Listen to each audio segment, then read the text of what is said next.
Tuhan kita adalah Tuhan yang luar biasa. Dia ingin supaya manusia ini tidak terus terpuruk oleh dosa, tetapi bangkit, diperbarui, dipulihkan, dan diangkat oleh Tuhan. Saudaraku, kita harus menjadi orang Kristen yang benar-benar bersinar. Ya, saudara tahu, jangan sudah pikir setelah pandemi ini selesai, beres. Ingat, saya mendengar berita yang sangat mengejutkan. Genderang perang sudah didengarkan, didengungkan. Ini bukan main-main. Jadi kalau saya melihat memang ini the last minute, ini laps terakhir dari gereja. Kita ini generasi terakhir. Ingat, ingat, ingat. Jangan lagi buang waktu. Jangan lagi bermain-main dengan dosa. Kita mesti bertobat dengan benar. Jangan mencari kesukaan dunia yang masih engkau, tapi engkau tidak mau memberikan waktu untuk yang kekal. Mikir, apa yang sudah peroleh di dunia ini, sudah kumpulkan apa saja, pasti engkau tinggalkan, pasti.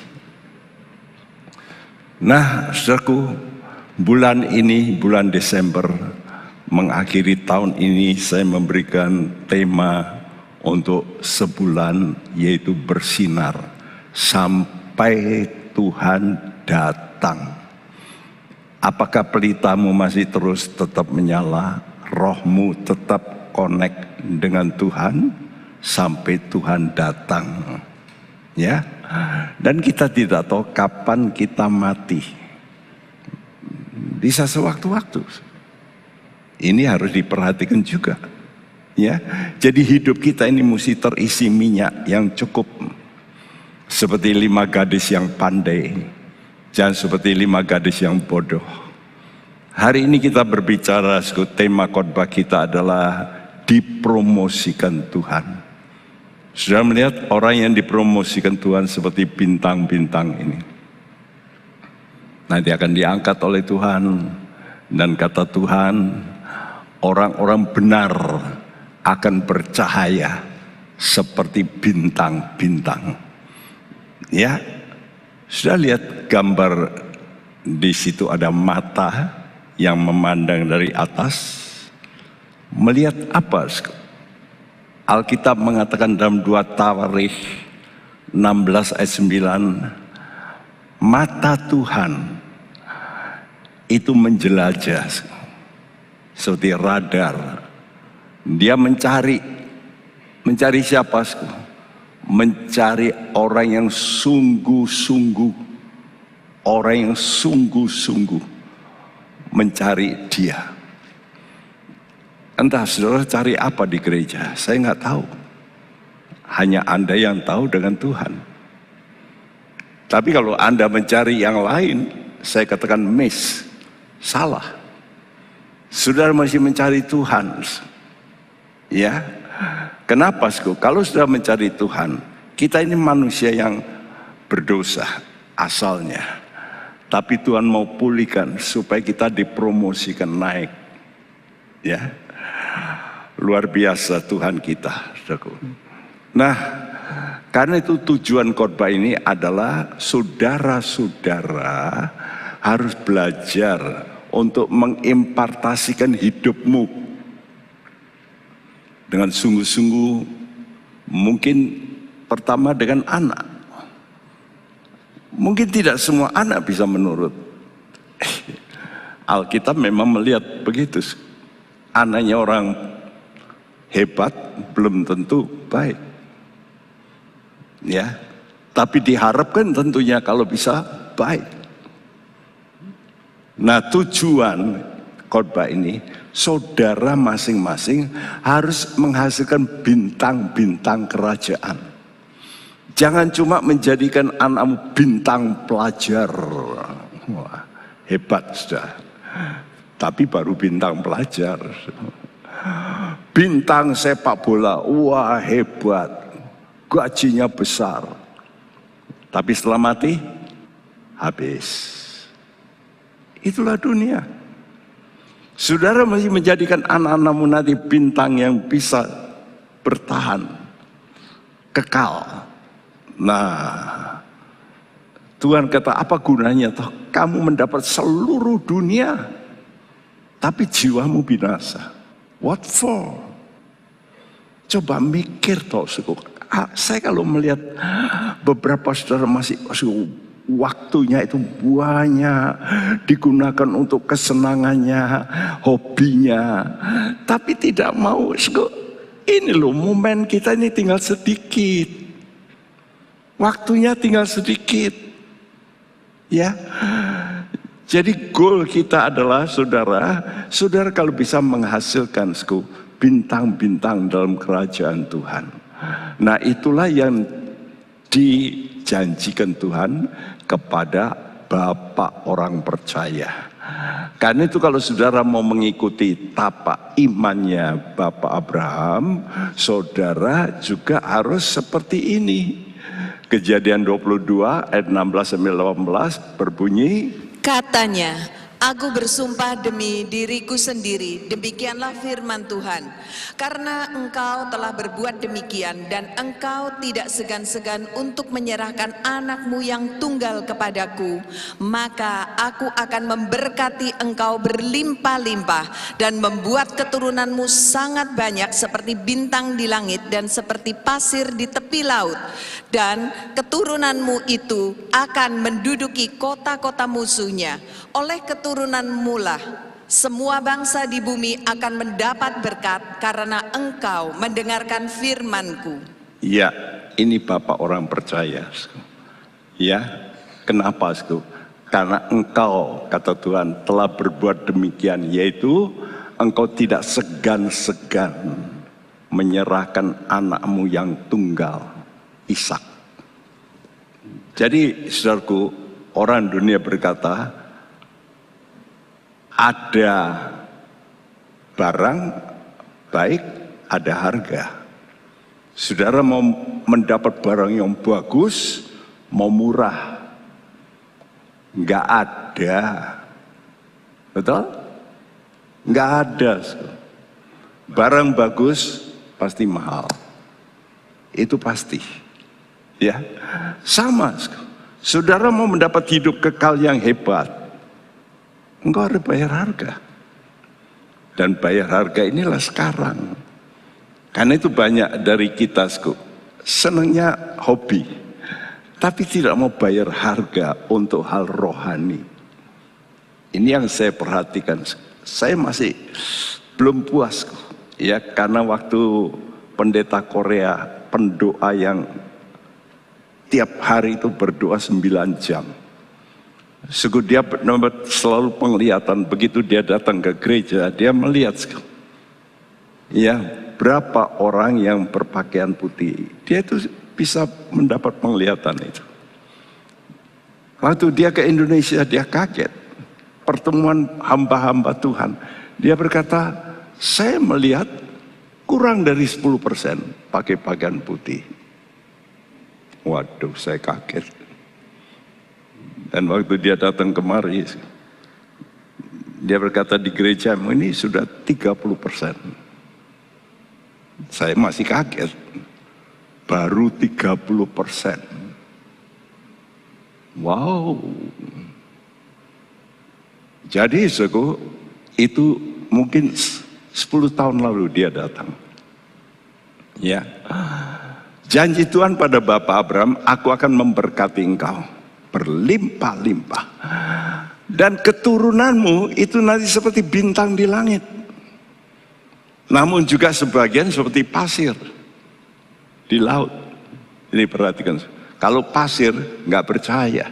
Nah begitu juga keturunan kita bisa baik rohani, bisa ada yang nggak baik. Tapi ini bukan keturunan biologis saja.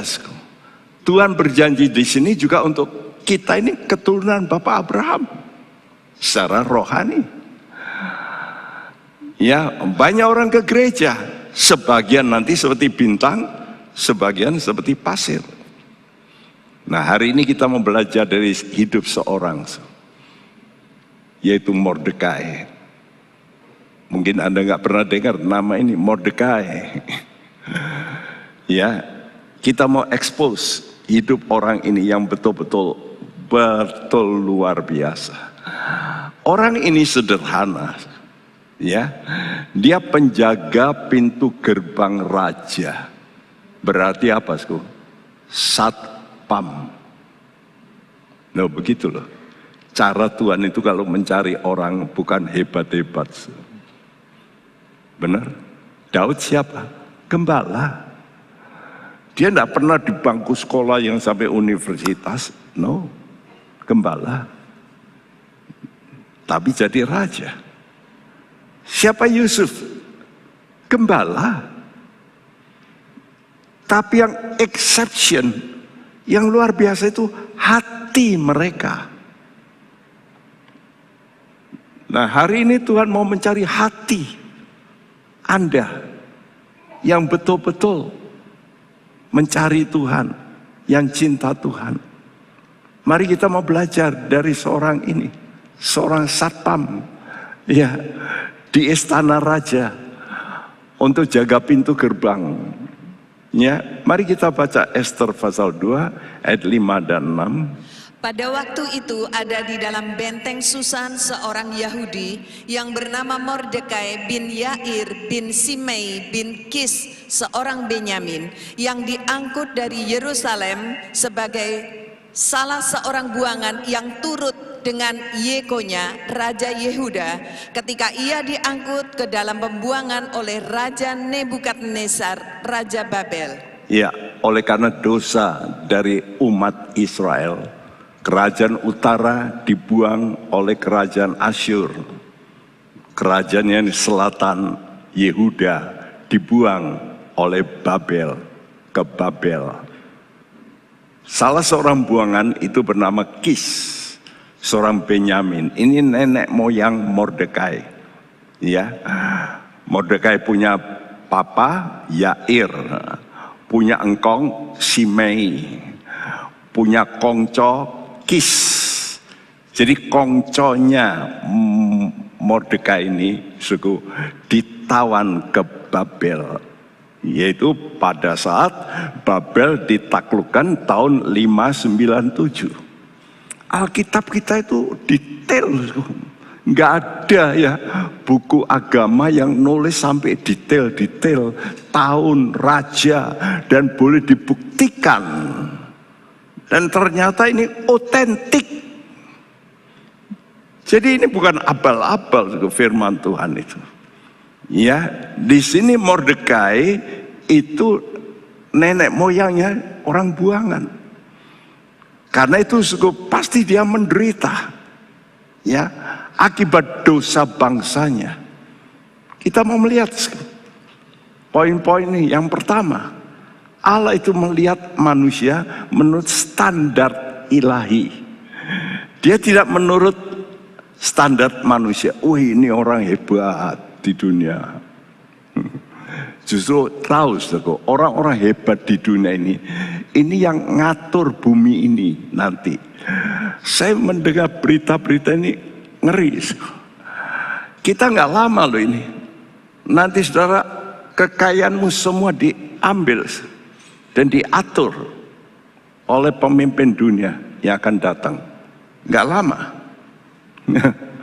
Jangan main-main, karena itu sekarang saudara pasang chip, pasang ini, vaksin apa, ini semua sudah seperti ini loh, harus ke sini nih, harus. Ya tak, naik pesawat kalau sudah nggak PCR nggak bisa. Nanti ke mall ya macam-macam. Hidup itu nanti akan diatur. Dan mereka sudah canangkan tuh, tahun sekian. Dan itu waktu saya dengar tahun sekian, udah lama, dekat. Ya, Saya sudah ulang-ulang, tahun baru ini saya sudah berkata, perhatikan kedatangan Tuhan itu sudah di ambang pintu. Kalau mau dengar lagi, dengarkan YouTube Januari, 1 Januari tahun ini. Tuhan berkata, this generasi ini gak akan lenyap. Pasti aku datang.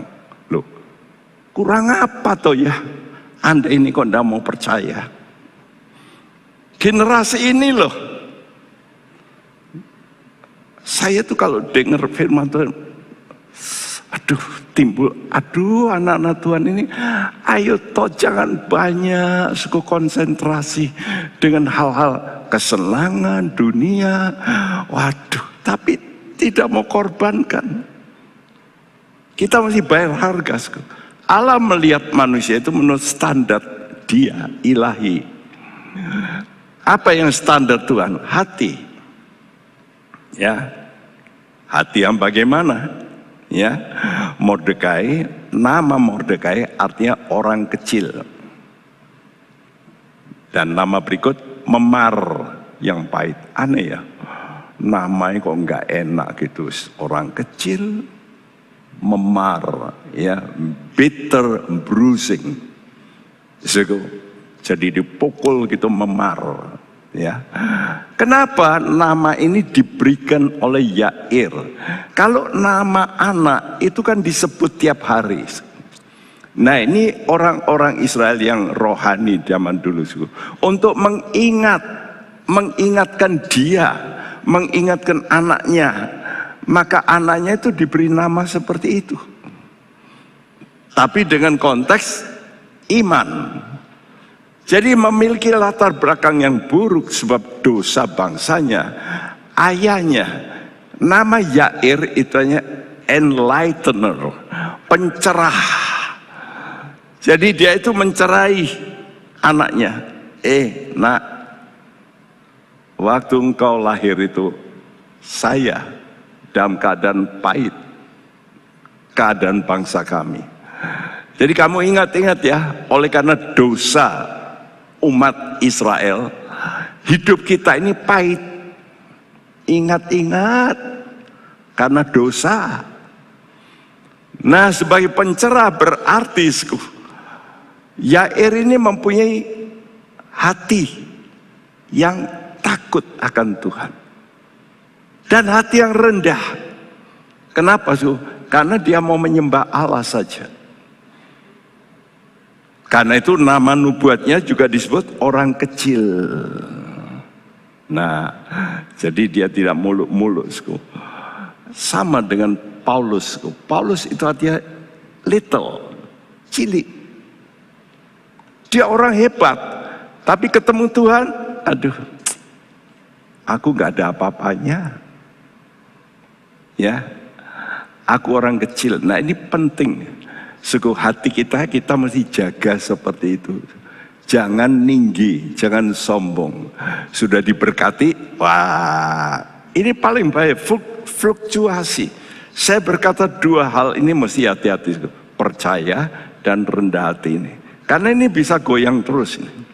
Percaya mau bisa nanjak, bisa ambles. Hatinya juga begitu sih.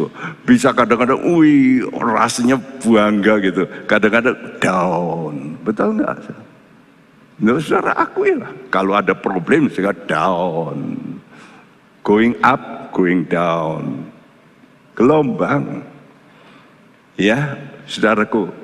Nah, kita mesti tahu aman itu kalau kita selalu menjadi orang kecil. Nah, Yair ini memberikan nama itu dengan harapan anaknya ini tahu rendah hati, orang kecil. Mana papanya selalu berkata, orang kecil, kan gitu ya. Kalau panggil Mordekai, artinya orang kecil. Jadi nama ini nubuat mengingatkan dia terus, saya ini orang kecil. Jangan sombong. Ini penting. Ingat ya, kalau sudah diberkati bisa cari uang, lalu wah pinter, lalu S1, S2, lalu S5, S7, wih tambah lupa. Engkau ini bisa shit, hilang. Kena stroke, kepandaianmu habis. Saudaraku, dan apa buktinya bahwa dia itu takut akan Tuhan? Dia menolak perintah raja untuk menyembah.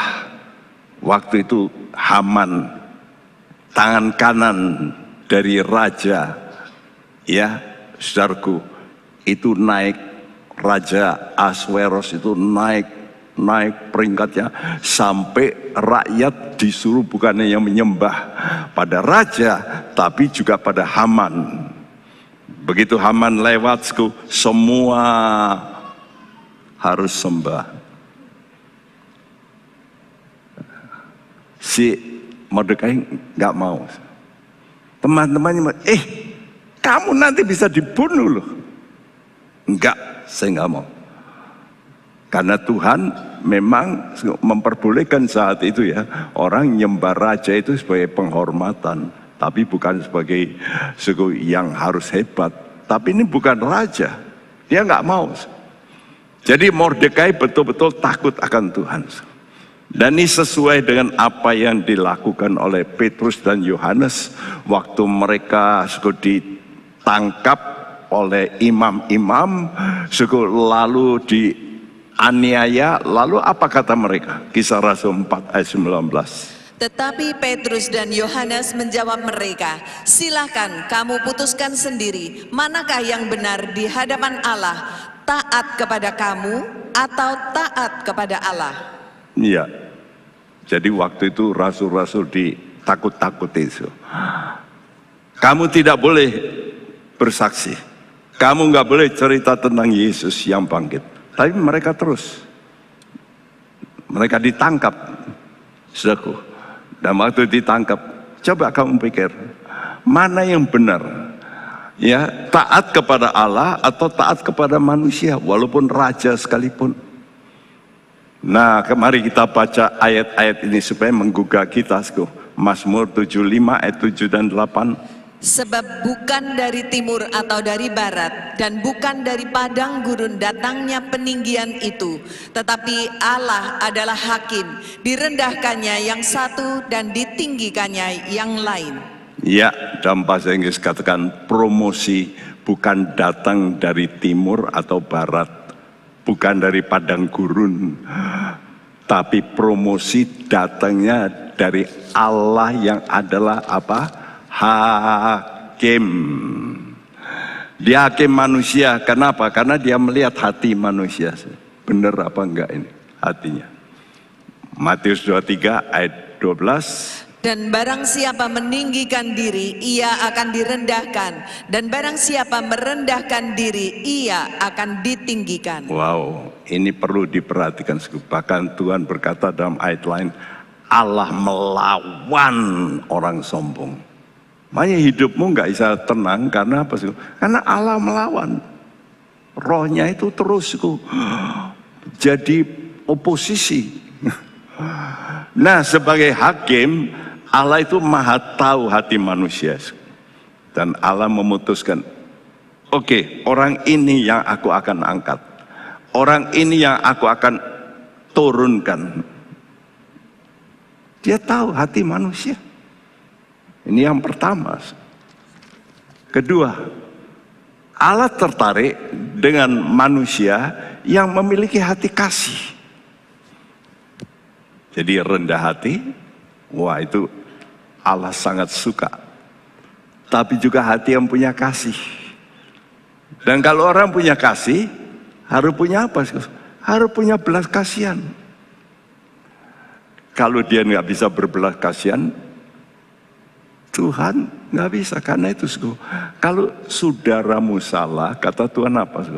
Ampunilah. Ayo, ada saudara yang masih jengkel sama saudaramu. Nah, Pak Bekti enak saja. Nah, dia ngejak uang saya 50 miliar. Mosok ampuni. Kok enak? Loh, kamu ngampuni apa dia merasa toh? Kan tidak. Halo? Kok enak itu dari mana? Kamu yang enak. Yang ngampuni itu loh yang enak. Kalau kita berkata, kok enak diampuni? Loh, orang yang kita ampuni apa? Waktu kita ngampuni dari hati kita, dia bisa merasakan enak hatiku. Enggak toh. Engkau sendiri yang enak. Ini loh. Dan kalau kamu jengkel, sakit. Mau toh sakit? Sakit penyakit dalam yang berat-berat. Itu umumnya dari jengkel, berkepanjangan, tegang, sakit. Tapi orang maunya begitu, ya silakan. Dan kata Tuhan, kalau kamu tidak mau ngampuni, Bapakmu yang di sorga juga tidak akan mengampuni. Bisa masuk sorga? Nggak bisa. Ingat loh. Ya, jadi Allah itu tertarik dengan orang yang memiliki hati kasih dan harus berbelas kasihan. Yakobus 2 ayat 12 sampai 14. Kalau kasih itu kan mesti ditunjukkan. Nah, ditunjukkan ini perbuatan. Perbuatan itulah yang bisa diukur. Kalau engkau berkata, I love Jesus. Tuhan kata, mana perbuatanmu I love Jesus itu mana? Kan mesti diukur. Diukurnya dengan apa? Dengan belas kasihan kepada orang lain. Dengan yang bisa nampak itu loh. Itu ukuran Tuhan.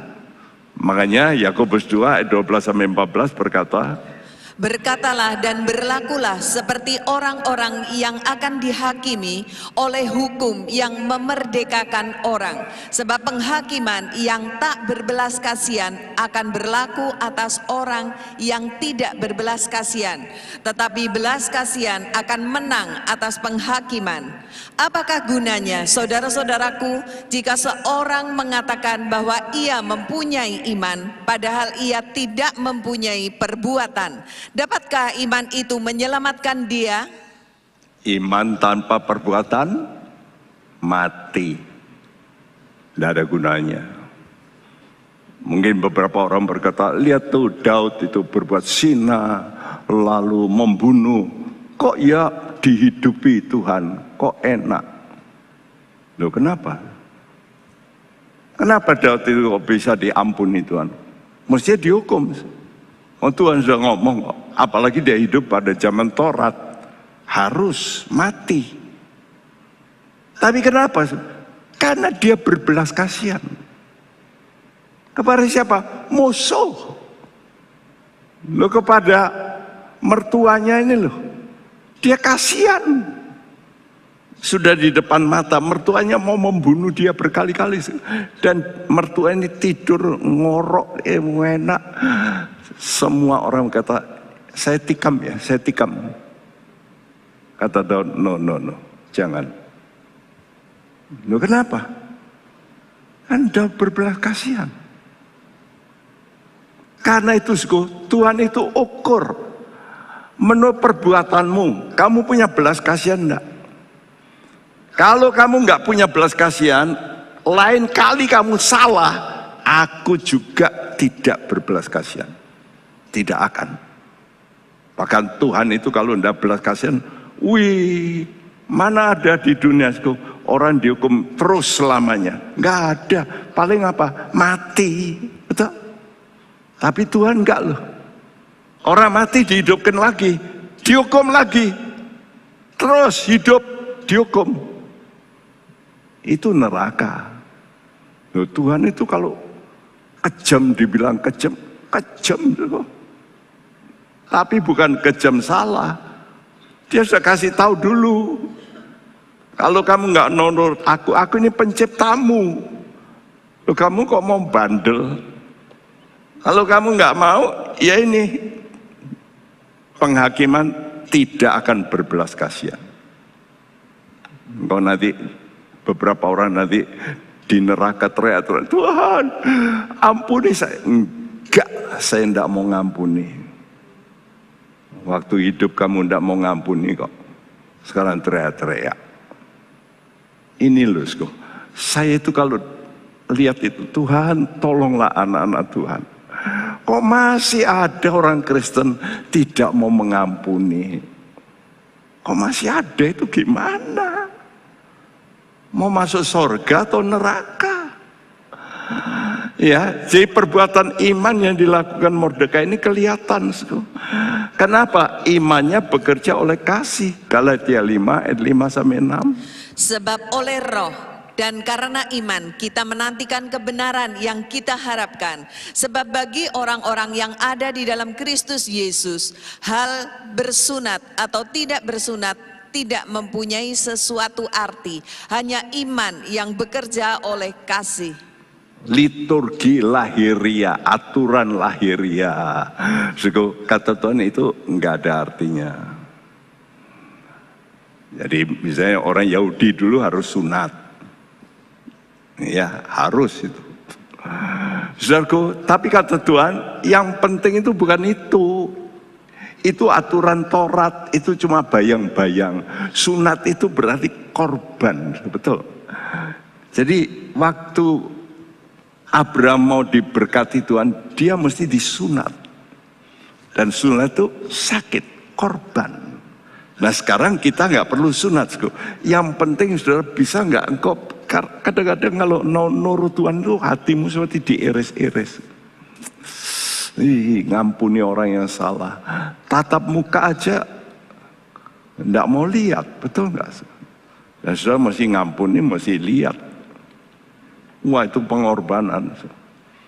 Nah perbuatan iman Mordekai ini ditunjukkan dengan dia menjadi bapak angkat dari namanya Hadasa. Hadasa ini berarti pohon murad. Pohon ini salah satu yang dipakai Tuhan untuk pesta-pesta rohani. Ini berarti gambaran manusia, yaitu orang percaya. Pohon murad.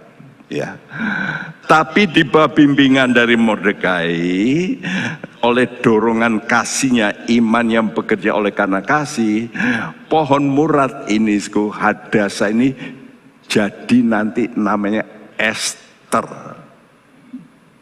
Dan nama Esther itu artinya bintang.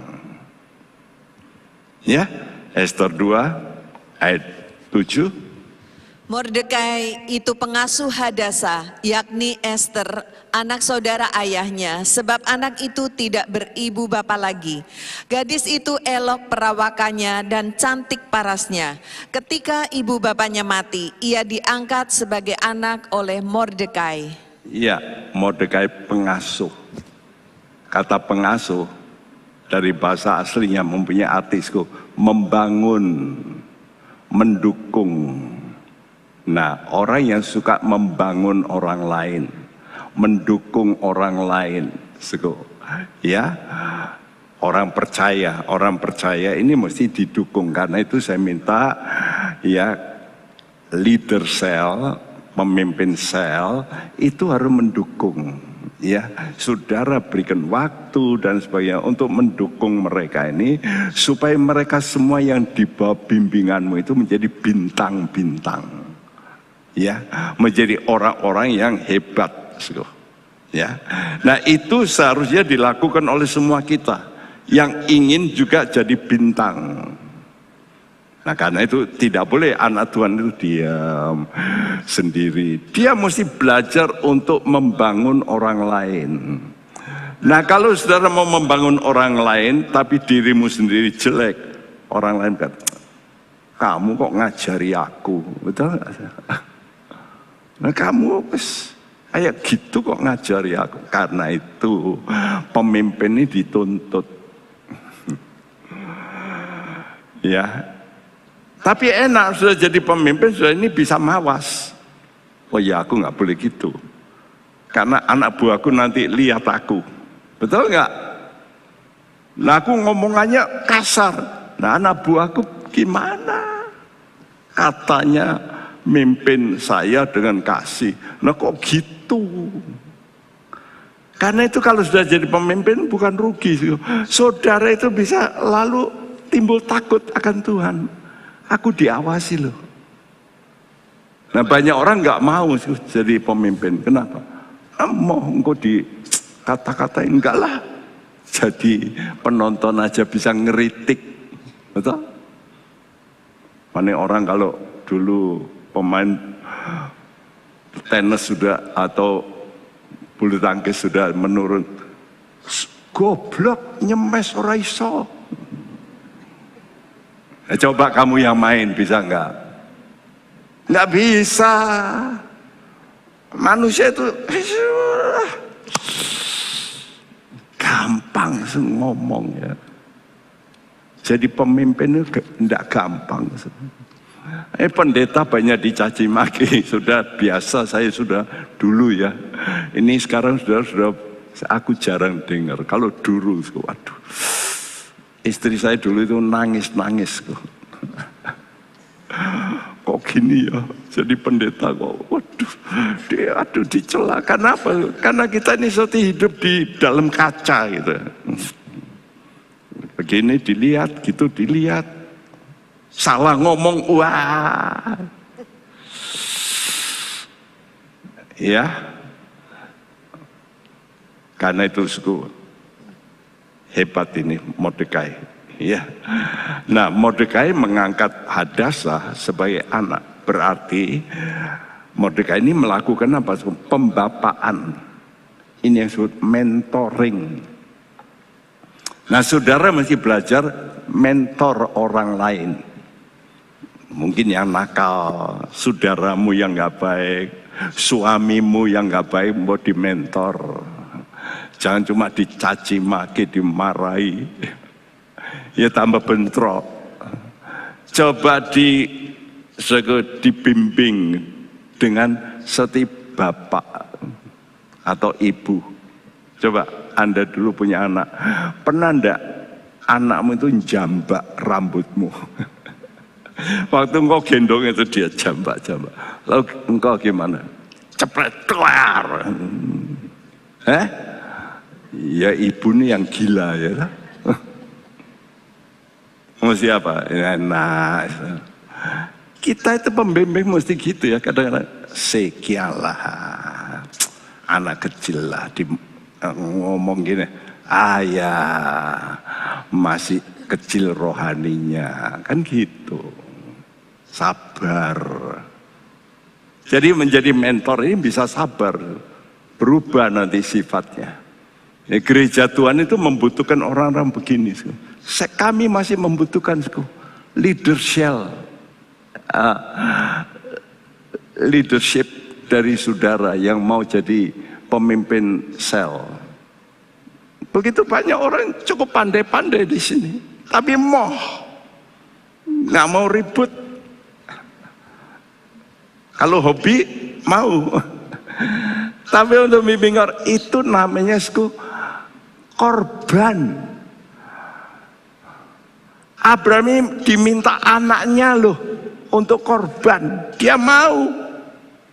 Nah itulah sebabnya Tuhan kata pada Abraham, aku akan berkati kamu seperti bintang nanti turunanmu.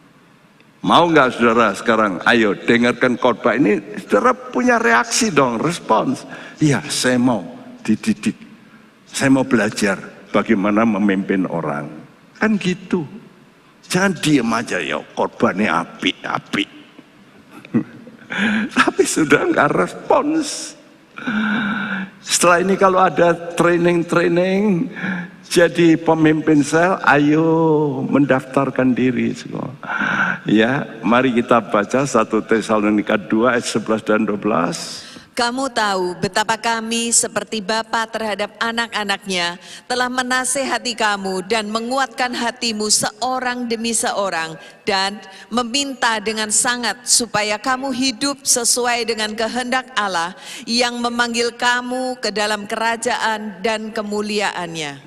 Kata Paulus, kamu tahu betapa kami, ini berarti bukan hanya Paulus. Betul nggak? Kata kami itu kan bukan hanya Paulus. Orang-orang yang bersama Paulus juga dididik oleh Paulus, berlaku seperti Papa mendidik. Pertama apa sih? Nasihati. Karena itu saudara mesti benar dulu kalau mau nasihati. Anak-anak dinasihati orang tua. Nggak boleh merokok ya. Anak bilang, papi dewek ngerokok. Mana bisa mempan. Papi ini merokok, melarang anaknya merokok. Nggak masuk akal.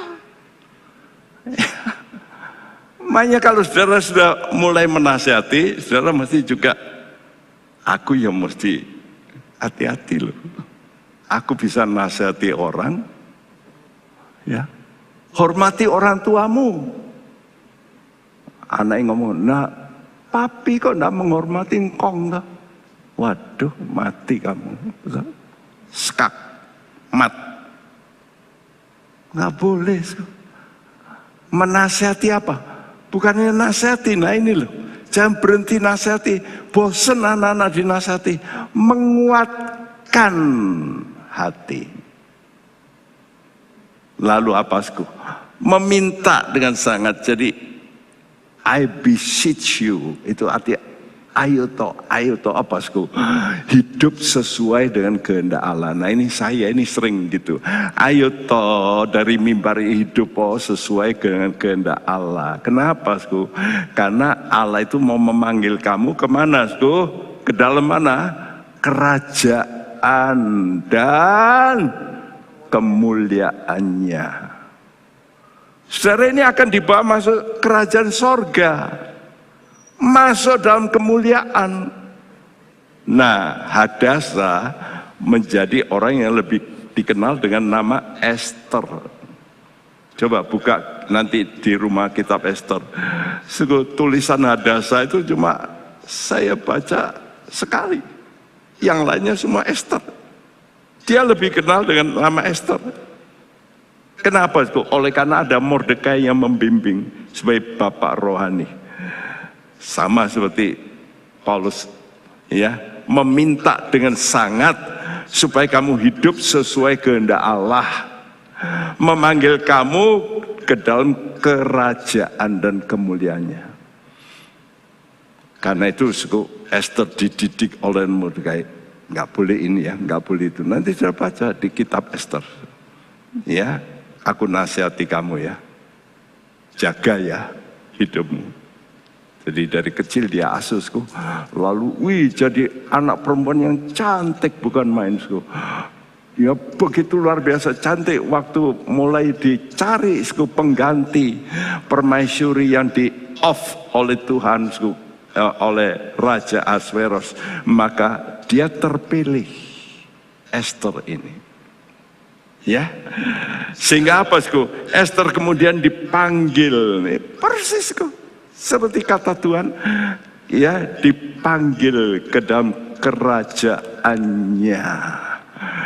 Ya, aku minta dengan sangat supaya kamu hidup sesuai kehendak Allah. Kenapa? Allah yang memanggil kamu kemana? Kerajaannya. Nah, Mordekai mendidik Esther begitu rupa sehingga Esther dipanggil masuk kerajaan dari orang buangan loh. Lihat tuh, orang buangan masuk kerajaan dan kemuliaan. Wow. Ketiga, Allah tertarik, mata Tuhan itu selalu memandang. Cari apa? Penyembah. Nah, ya, yang sejati, yang suka menghormati Allah di atas segala manusia. Apakah sudah menghormati Tuhan? Coba berapa waktu yang kau berikan pada Tuhan? Banyak orang menghormati anaknya yang hebat, terus sobonya ke anaknya, wah anakku ya. Tapi nggak pernah, oh Tuhanku hebat, oh Tuhan, jarang. Ya, saudara mesti jadi penyembah.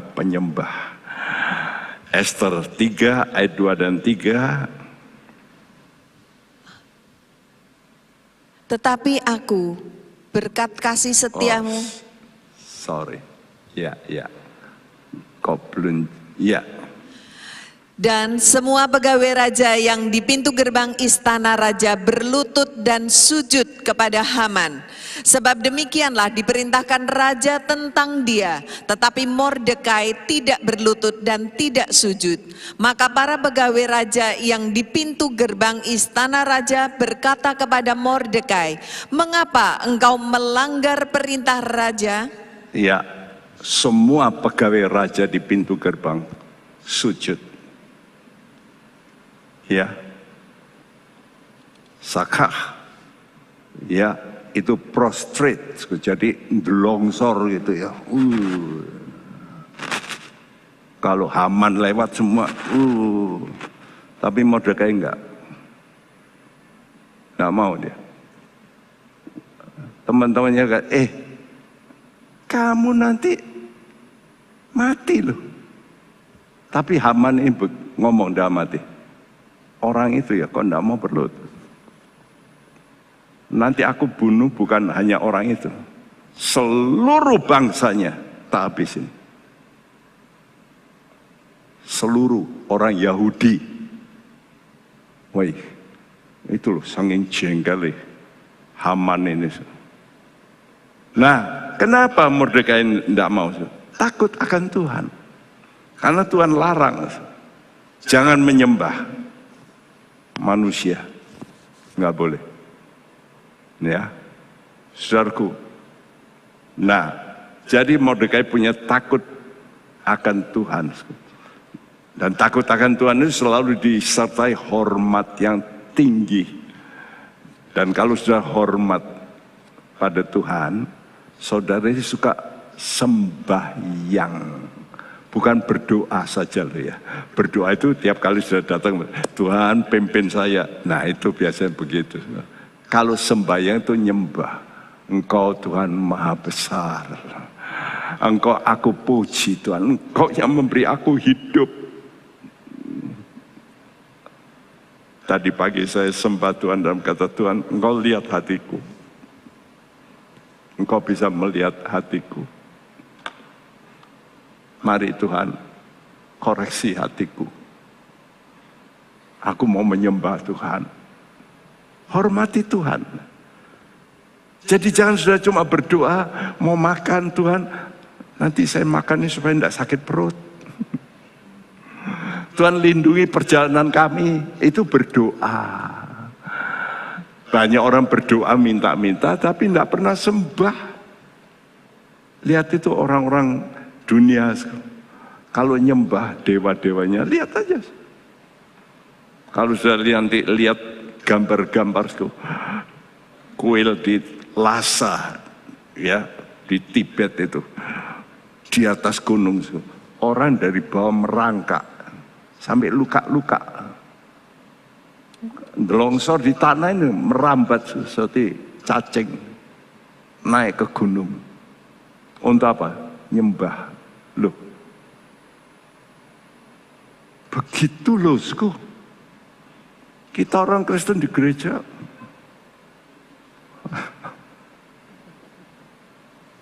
halo, ada waktu untuk saudara tunduk,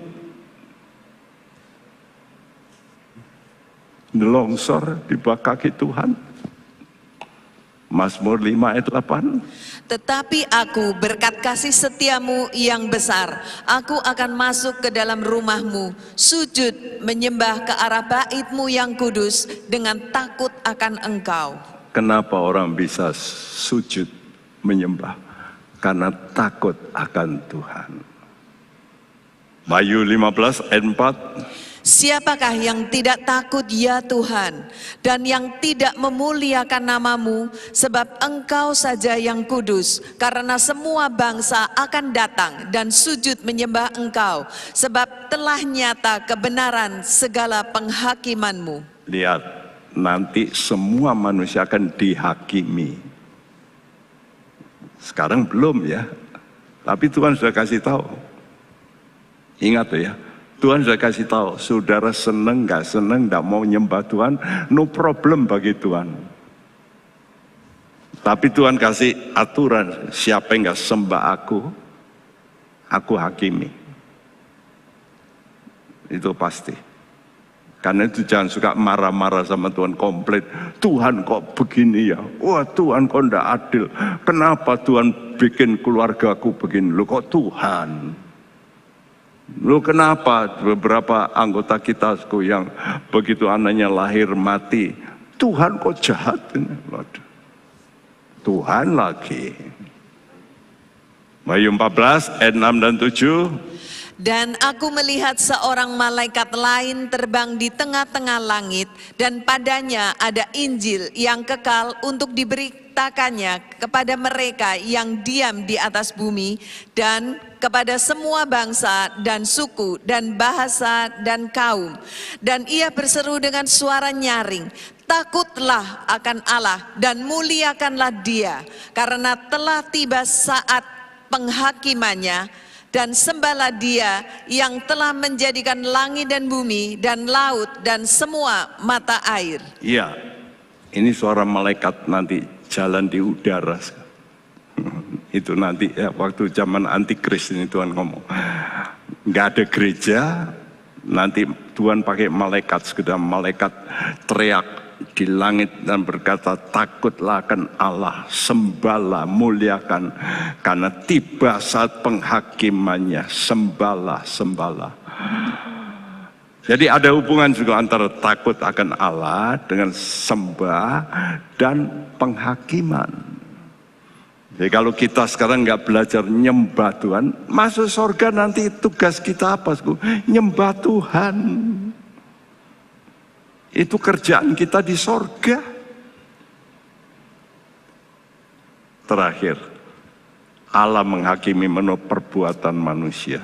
Dia melihat perbuatanmu, dipantau. Ini CCTV-nya Tuhan hebat. Dicatat semuanya. Kenapa? Sisinya Tuhan pakai apa? Malaikat. Saudara, ini semua di sampingmu ada malaikat. Tiap kali dia bikin diary, catatan. Hari ini dia ngomong ini jahat ini. Nah, kalau engkau nggak bereskan, nanti Tuhan ketok hakim, tok. Ya, Tuhan itu harus kita sembah. Ya, apa akhirnya dari hidup Mordekai? Ester 10 ayat 3.